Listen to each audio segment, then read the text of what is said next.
नमस्कार। व्यक्ति विषय र विशेषको आजको श्रृङ्खलामा यहाँहरूलाई हार्दिक स्वागत छ। आदरणीय दर्शकवृन्द, आज हामी कुराकानी गर्छौँ प्राध्यापक पी खरेलसँग र सन्दर्भ संसद विघटनको सन्दर्भ र त्यसपछि सृजित राजनीतिक तरङ्ग र यसको निकास के हुन सक्छ। आज हामी प्राध्यापक पी खरेलसँग कुराकानी गर्छौँ र उहाँ हाम्रो स्टुडियोमा उपस्थित भइसक्नु भएको छ। खरेल सर, स्वागत छ कार्यक्रम। धन्यवाद। यो हामी संसद विघटनको कुरालाई लिएर जुन आइराखेको चर्चा छ नि, यो संवैधानिक भएन, गैर संवैधानिक हो, यो संवैधानिक कु हो भन्ने कुराहरू संविधानविदहरूले भनिसक्नु भएको कुरो छ। एउटा प्राध्यापक, एउटा विद्वान, एउटा विद्वत वर्गको नेतृत्वको हैसियतले यो पछिल्लो संसद विघटनको घटनालाई यहाँले कसरी विश्लेषण गर्नुहुन्छ? अब ल क्याम्पसमा परार साल 11,000 भर्ना भयो। 11,000 विद्यार्थी त्यहाँ अटाउने ठाउँ छँदै छैन। अनि 3 घन्टा मात्र एक सिफ्टको पढाइ हो भने 24 घन्टा पनि त्यो 11,000लाई क्लासमा राख्न सकिँदैन। अख्तियारले त समाउनु गए हुन्छ, कहाँबाट 11,028 भनेर भनेको मतलब मैले के भने जे विषयमा नि मुद्दा त लागिहाल्छ। अनि जित्ने हार्ने अदालतले कस्तो निर्णय दिन्छ एउटा हुन्छ। यसमा पनि अक्षरश जाँदाखेरि चाहिँ संवैधानिकै जस्तो लाग्छ मलाई, अक्षरशै। तर अक्षरशैको हिसाबले चाहिँ संवैधानिक प्रक्रिया अगाडि बढ्दैन लोकतान्त्रिक मुलुकमा। अन्य राष्ट्रमा बढ्दैन। अन्य राष्ट्रहरूमा, प्रजातान्त्रिक राष्ट्र, फङ्सनिङ डेमोक्रेसिजमा यस्तो घटना घट्दैन। हामी कहाँ घट्यो, त्यान्द्रो समातेर जाने देखियो। अब भोलि त अदालतले निर्णय देला, सर्वोच्चले। अब यहाँ न्यायालयको पनि छवि कस्तो छ, विश्वसनीयता कस्तो छ, कस्ता कस्ता माथि पुगेका छन्, कति वर्षसम्म कसले नेतृत्व लिन्छन् भन्ने त निकै छलफल भइसकेको छ। यसमा अहिले हाम्रो यो विषयमा यस विषयमा हामी अहिले केन्द्रित हुने पनि छैनन्। म डराउँछु पनि। फेरि मानानी लगाइदियो भने मेरो त सङ्गठन छैन। अनि एकैचोटि फेरि मुद्दा खेप्नु पर्ला, तारिख खेप्नु पर्ला, सर्वोच्चमा र माफी माग्नु पर्ला भनेर मैले त्यस्तैतिर नगएको। यो प्रजातान्त्रिक स्पिरिटको कदम हुँदै होइन। तर हामीले के सम्झिनु पर्यो भने 17 सालमा महेन्द्रले पुसे गते संसद विघटन गर्दाखेरि को भन्ने गरेको थियो। त्यो चाहिँ अहिलेको भन्दा स्पिरिट अनुसार ठिक छ। के कारणले भने त्यत्रो वर्षसम्म एकतन्त्रीय शासन, राजा प्रमुख हुँदाखेरि, सक्रिय हुँदाखेरि पनि उनीहरूको एकतन्त्रीय शासन हो। राणा शासन पनि त्यस्तै हो। त्यसबाट भर्खर उत्रिन लागेको नेपालको स्थिति के होला, कसैले मूल्याङ्कनै नगर्ने। एकैचोटि प्रजातन्त्रको गला रेटियो, घाँटी रेटियो इत्यादि भनिन्छ। त त्यो बेलामा सबै अमन चैन रामराज्य थियो होला त? हेरे हुन्छ नि त त्यो। त्यसका डकुमेन्ट, त्यस ताकाका डकुमेन्टहरू, अखबारमा के टिप्पणी गरिएका थिए, सम्पादकहरूले के लेखेका थिए, पछिसम्म एकदम शिखर पुरुष पत्रकारिता क्षेत्रका भनिने सम्पादकहरूले कस्तो अभिमत त्यहाँ जाहेर गरेका थिए त उनीहरूको अखबारमा। हेरि हुन्छ नि त्यो त। हेर्दै नहेरिकन गाली मात्र गर्ने गरी। त्यसमा कमसेकम धारा 55 भन्ने त राखेको थियो नि त। नियतमा पुरा 100% ठिक थिएन पनि होला, खोट पनि थियो होला राजा महेन्द्रको है। त त्यो बेलाको स्थिति अध्ययनै नगरिकन गलारेटी भन्ने समाजमा अहिले आएर 17 सालमा नेपालमा जतिजनाले एमए पास गरेका थिए, अहिले एकै वर्षमा पिएचडी त्योभन्दा बढी सङ्ख्यामा गर्छन् अहिलेको नेपाल। र अहिलेको नेपालमा छ भनेर पार्टीले भने नमान्ने, मिटिङ गर्न पनि नमान्ने, पहिले शर्त राखेर मिटिङ बस्ने भन्ने, 10-10 महिनासम्म सिंहदरबार पनि नजाने, चाहिए बेला कहिले उहाँ भैँसी पार्टी गएको देखिन्छ, कहिले मन्त्री क्वार्टरमा गएको पनि देखिन्छ। प्रधानमन्त्रीको यस्तो चाला त बेटी हो नै। तर हुत्तेहारा दलका नेताहरूले यो ठिक भएन भन्दै नभन्ने, बुद्धिजीवीहरू भन्ने, प्रगतिशील बुद्धिजीवी भन्नेहरू पनि यो कुरा चाहिँ ठिक भएन भनेर प्रचण्डले बेठिक गरे बेठिक, माधव नेपालले गरे माधव नेपालले बेठिक भन्नु पर्यो, केपी ओलीले गरे केपी ओलीले बेठिक भन्नु पर्यो नि। यहाँका बुद्धिजीवीहरू कहिले पनि कसैबाट त्रुटि हो नि नभन्ने, आफ्ना जम्मै बुद्धि पनि, विवेक पनि, पिएचडी को सर्टिफिकेट पनि चरणमा उहाँ भरतले चाहिँ रामचन्द्रको खरा हो। तर पनि भग्या जस्तै भयो। खरेल सर, जस्तो संविधानले आफ्नो व्यवस्था गरेका छ, संविधानले बोलेको छ, संविधानका धारा उपधाराले सबै नागरिकको मौलिक अधिकारदेखि लिएर सरकार गठनका प्रक्रियादेखि लिएर संसद विघटनका प्रक्रियादेखि लिएर सबै कुराहरू गरेका छन्। त्यो पाटो एकातिर छ, कानुनी पाटो। तर एउटा सत्ताधारी दल, राजनीतिक दलभित्रको दुईजना पात्रको असहमति, त्यो दुईटा पात्रको द्वन्द्वले संविधानमाथि, संविधानको अधिकारै नदिएको कुरालाई प्रयोग गरेर यसरी बलात् संसद र जनताका प्रतिनिधिहरूमाथि नै आक्रमण भएको जस्तो भएन र यो होइन। मलाई व्यक्तिगत रूपमा मैले भने नि अक्षरश जाँदाखेरि सायद छ भन्छु म चाहिँ। तर लोकतान्त्रिक स्पिरिट अनुसार त कुनै हालतमा पनि यो ठिक होइन यो कदमै। किन फेरि चुनाव गर्ने रे, अरबौँ रुपियाँ खर्च गर्ने, समय बर्बाद गर्ने, अनि त्यसै त मुलुकमा काम भएको छैन। अब फेरि 1 वर्ष यदि अहिलेकै प्रक्रिया अगाडि गइहालेमा फेरि 1 वर्ष केही पनि काम नहुने हो। एकैजनालाई त्यसै दिनेखेरि खालि नेतृत्व तहको त्रुटि भएको बेलामा नऔल्याउने, अनि फसाद परिसकेपछि मात्र अनि फलानु चोर देश चोर भनेर त्यस किसिमको कुसंस्कृतिले गर्दा हाम्रो समाज बिग्रिने हो मात्र भनेर सचेत गरे। यो त अलोकतान्त्रिक कदम चाहिँ हो। अब उही भनिहाल्ने, अब सर्वोच्चले के गर्छ त्यो पछिका कुराहरू मात्र भन्ने, नत्र भने स्पिरिट वाइज यो टोटली रङ हो। अब चाहिँ के हुन्छ भन्नेमा 3 वर्ष अगाडि नेपालमा राज संस्थाको कुरै नगर्ने बेलामा नयाँ पत्रिका जस्तो एकदम जल्दो बल्दो अखबार, रिपब्लिका जस्तो जसले गणतन्त्र नै हामीले लियौँ भनेर त्यहाँका सम्पादकहरू आफै नभा जुङ्गामा ताउलाएर बसेर नामै रिपब्लिका राखेको हो। त उहाँहरूले स्पेस पनि दिनुभयो, लेख माग्नु पनि भयो। गणतन्त्र दिवसकै दिनमा राज संस्था फर्कन सक्ने परिसूचकहरू भनेर मैले लेखेको थिएँ, रेकर्डमा छ। चलेका अखबारहरू, नाम नसुने अखबार पनि होइनन्। त्यसपछि निरन्तर रूपमा मेरो इच्छा आकाङ्क्षाको कुरा होइन, घटनाक्रमले यो देखाउँछ है भनेको 3 वर्ष भइसक्यो। यो घटनाको सङ्केत गर्नुभएको प्रशस्त त्यहाँ चाहिँ यी कारणले, बाह्य कारण यो र त्यसपछिका लेखहरूमा पनि अन्तर्वार्ताहरूमा पनि भन्दै आएको छु। यही टेलिभिजनमा पनि मैले भनेको छु, उल्लेख गरेको छु, आइभेन न्युजमा पनि। यो के कारणले भने एउटा पत्रकारले विश्लेषण गर्दा मेरो इच्छा अनुसारको विश्लेषण गर्नुहुन्न भन्ने छ मलाई। मेरो जजमेन्ट रङ हुनसक्छ, मेरो एनालिसिस रङ हुनसक्छ, तर जानी नै विश्लेषण चाहिँ आफूलाई नभएको कुरा पनि गफ लाएर त हाँक्न भएन भन्ने छ। अहिले यहाँ के देखियो भने हन्डर खाए हामीले धेरै कुरामा जानेर नजानेर, पारिवारिक क्रियाकलापमा पनि, सामाजिक क्रियाकलापमा पनि, राष्ट्रिय तहको गतिविधिमा पनि त्रुटि हुन्छ। अरू मुलुकमा हुन्छ, हामी कहाँ पनि। अब विकासोन्मुख राष्ट्रहरूको एउटा सदस्य भनौँ हामीले चाहिँ, नेपाल पनि त्यहाँ नहुने होइन।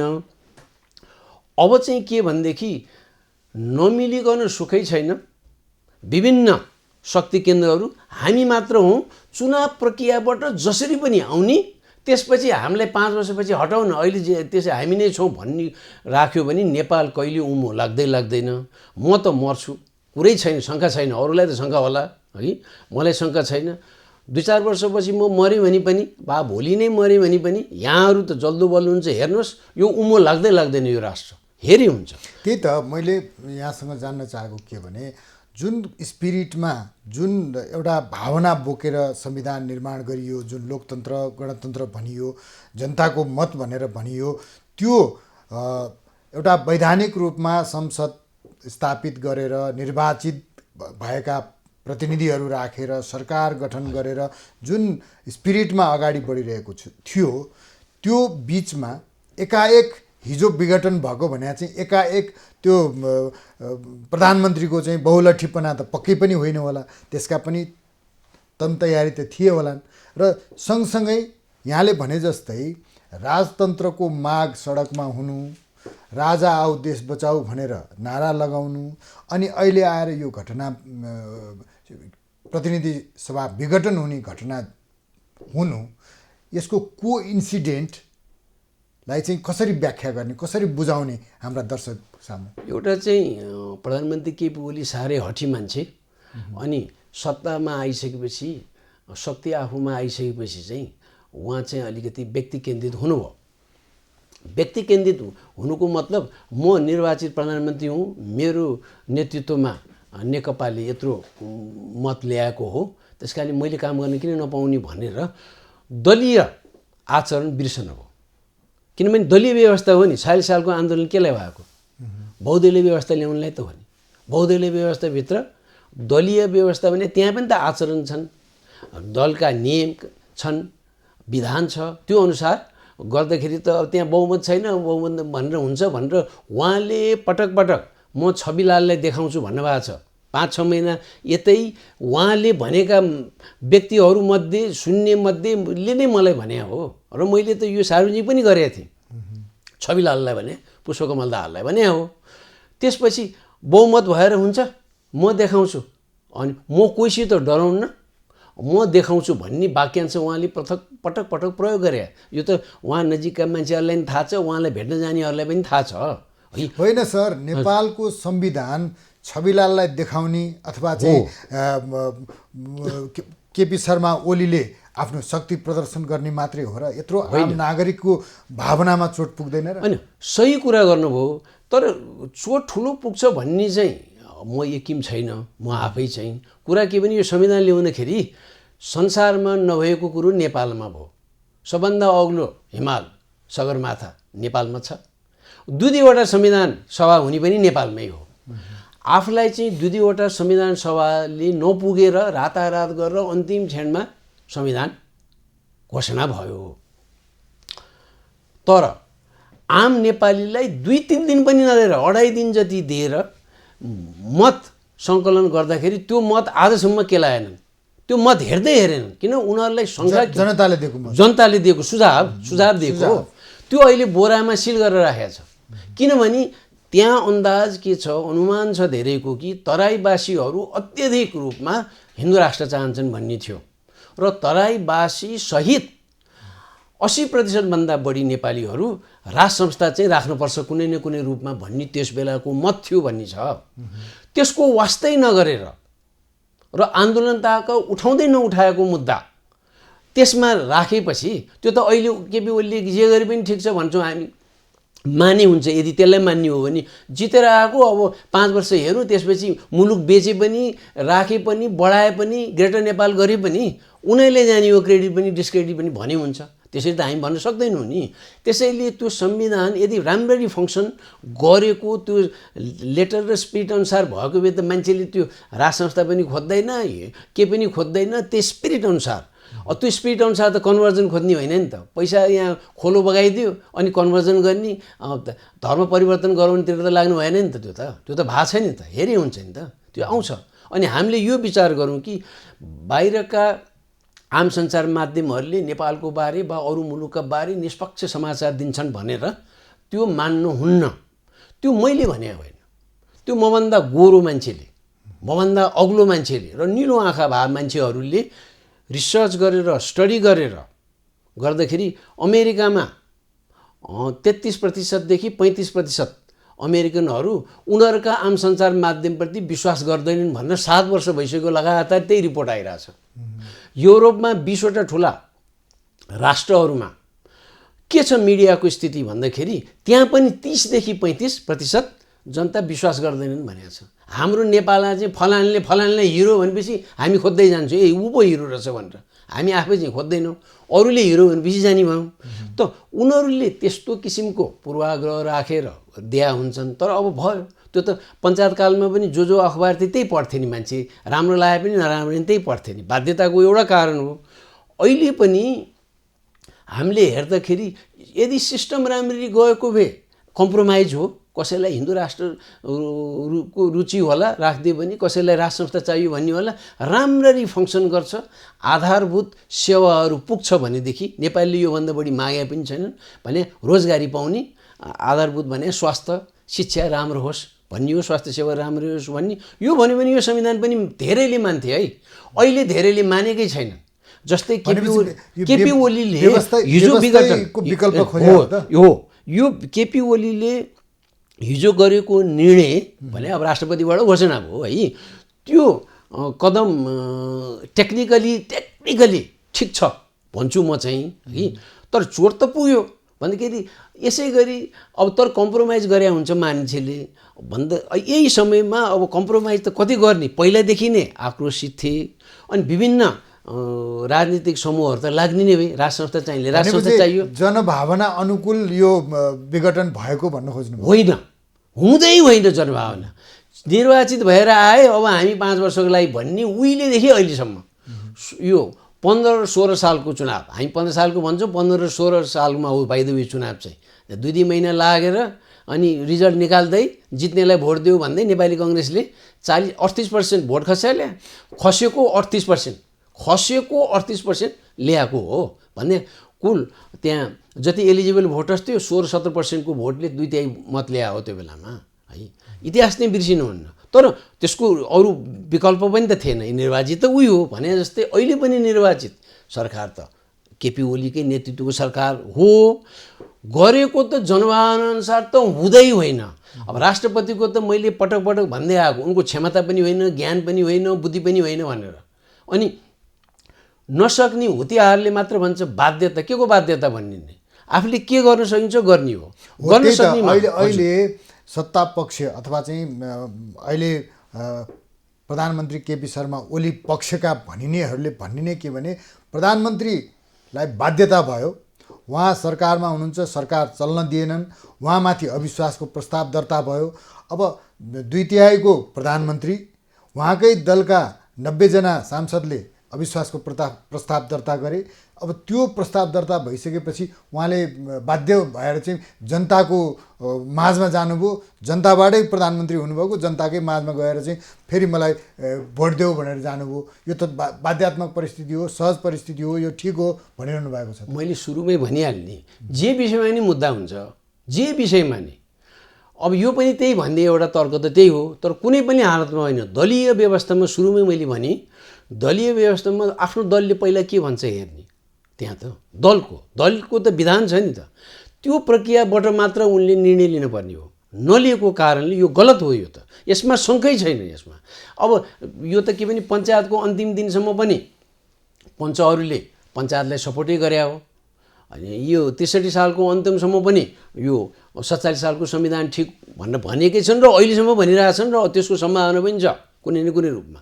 यो कारणले केपी ओलीले गरेको निर्णय त जनभावना अनुसार हो भन्न मिल्दैन। अब राष्ट्रपति र केपी ओलीको जुन किसिमको सामिप्यता छ त्यसबाट त यो हुनु स्वाभाविकै हो। त्यहाँबाट त्यो सजिलो पनि भयो। राष्ट्रपतिले त प्रधानमन्त्रीले जे भने त्यही गर्ने भन्ने अब त पहिले डिजाइन भएर गएको हो, पटक पटक भेटे त्यही कारणले हो। र यसमा बाह्य शक्तिहरू बडो सशक्त किसिमले विगत 2 महिना यता, पहिला पनि थियो होला तर मेरो जानकारीमा विगत 2 महिना यता सशक्त रूपमा चलखेल गरेका छन्, यहाँ गरिरहेछन्, अहिले पनि छन्, अहिले पनि।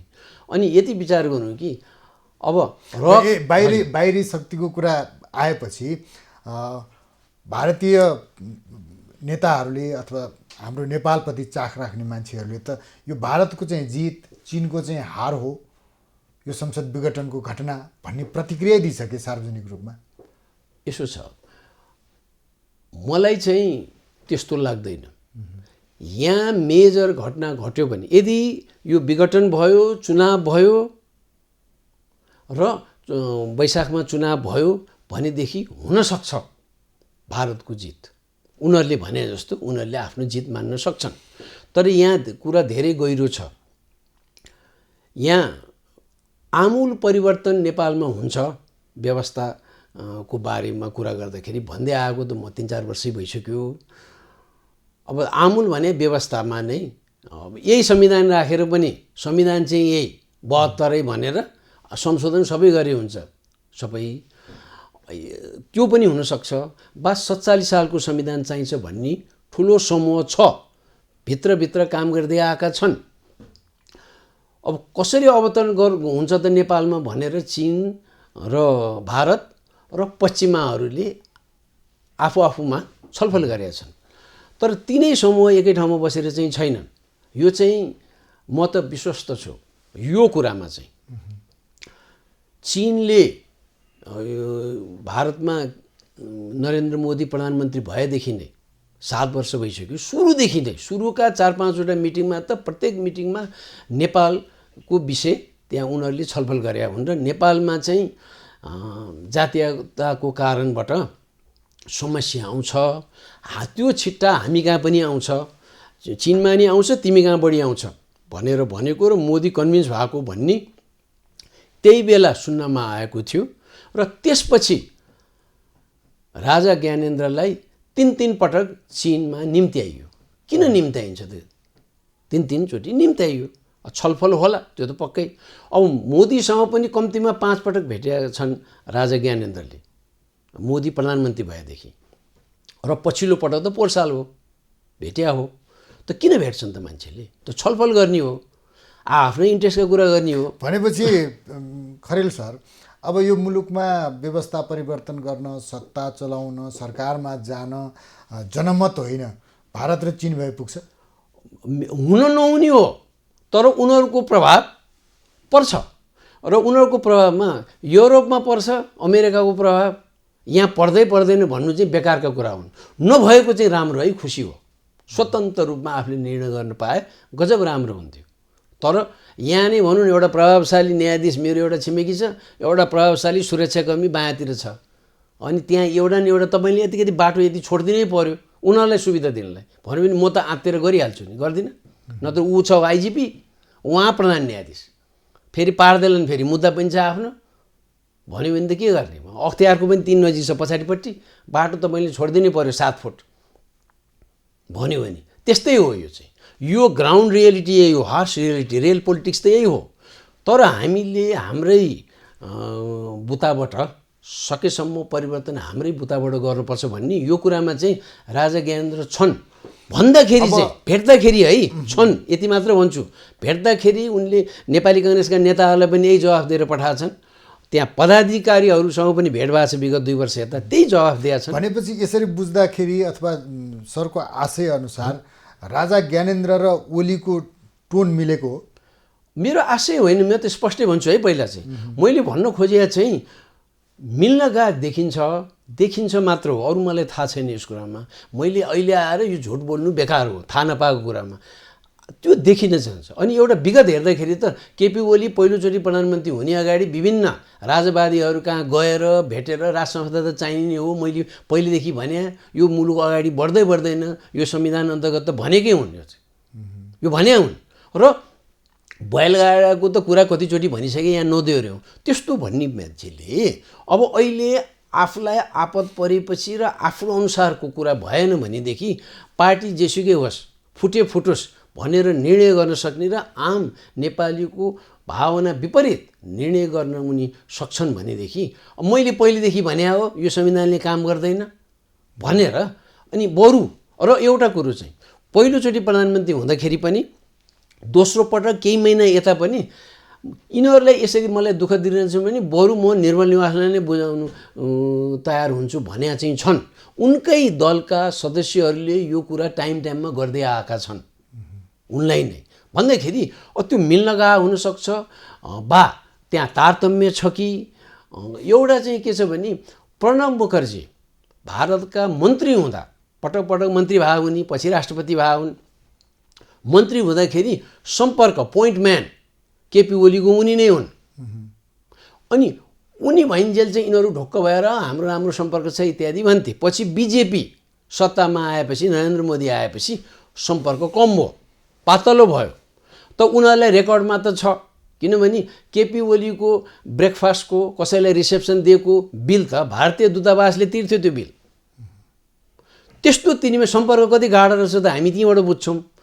अब पछिल्लो दिनमा मैले सुनेको अनुसार मैले चाहिँ पत्याएका सूत्रहरू के भन्छन् भने रका चिफले प्रधानमन्त्रीलाई तपाईको अहिलेको राजनीतिक अवस्था जे छ यसले चाहिँ मुलुक खाडलमा पर्छ भनेर उनीहरूले केही प्रस्ताव गरेर सुझाव पनि दिए रे भन्ने छ र दिएको चाहिँ हो भन्ने मलाई लाग्छ। किनभने मातृका प्रसाद कोइराला प्रधानमन्त्री हुँदाखेरि नेहरूले नै पटक पटक तपाईलाई भनेकै थिएँ, लेखेकै थिएँ, तपाईँको परराष्ट्र हामीले हेरिदिन्छौँ, हाम्रै उहाँ दूतावासले हेरिदिन्छौँ, अमेरिकामा किन राजदूत राख्नु पऱ्यो, बेलायतमा किन राख्नु पऱ्यो भन्ने र राजा महेन्द्रले 17 सालपछि पहिला 17 सालमा चुप लाए, 18 सालमा राजा महेन्द्रलाई त्यही प्रस्ताव दिए, उनले मानेनन्। नमान्दाखेरि नेपालमा उहाँ प्रजातन्त्रको लागि झन्डा उठाउनेहरूको विद्रोहलाई समर्थन गर्न उनीहरू अगाडि बढ्न लाए। अनि चीन सरकारले के भन्यो भने खबरदार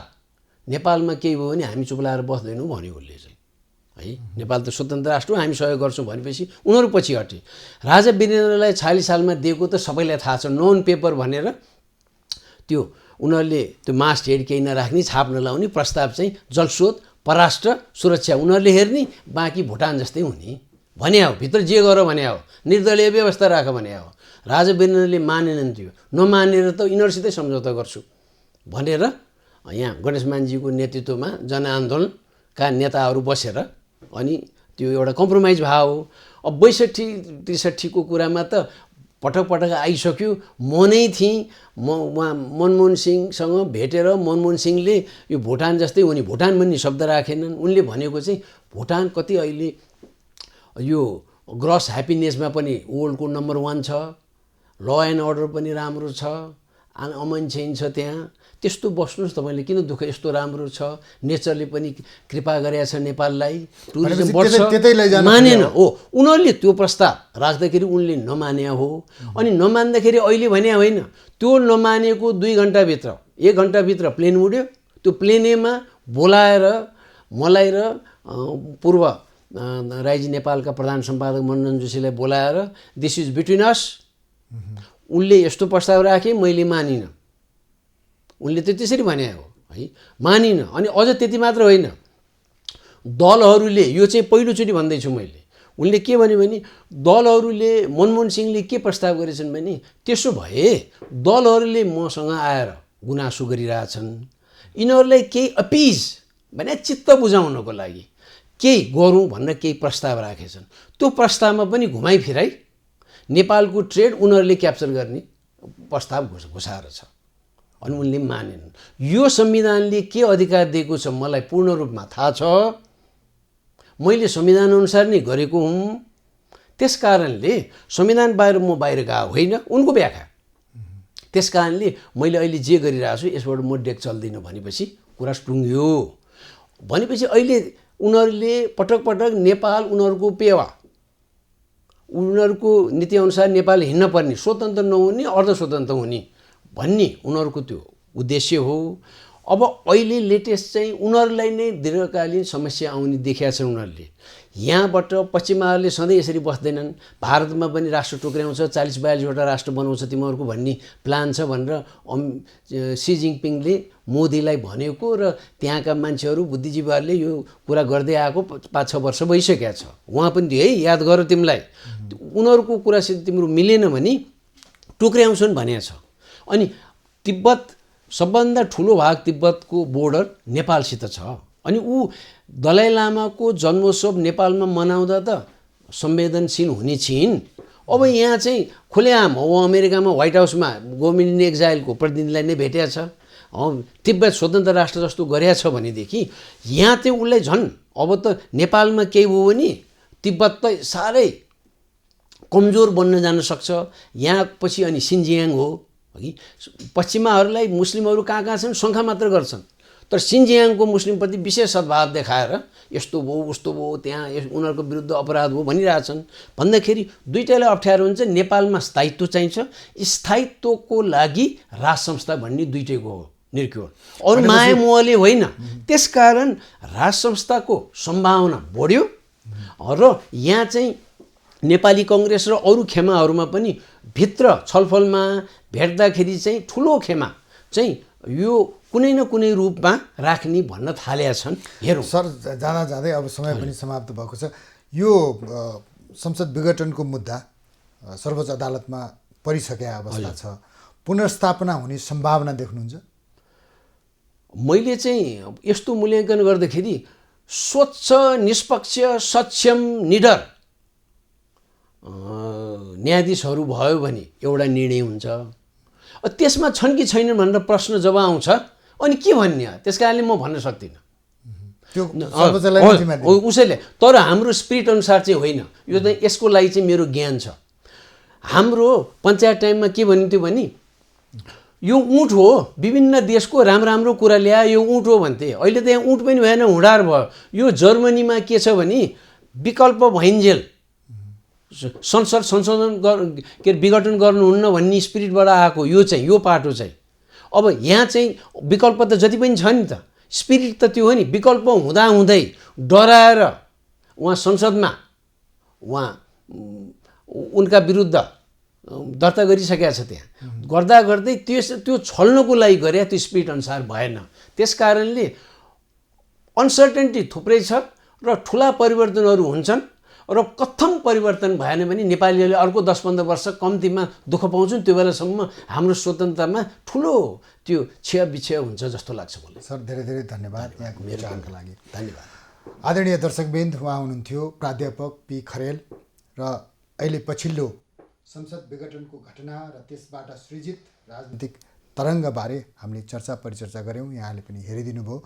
खबरभित्रको खबरका लागि हेर्दै रहनुहोला एभरेज खबर। नमस्कार।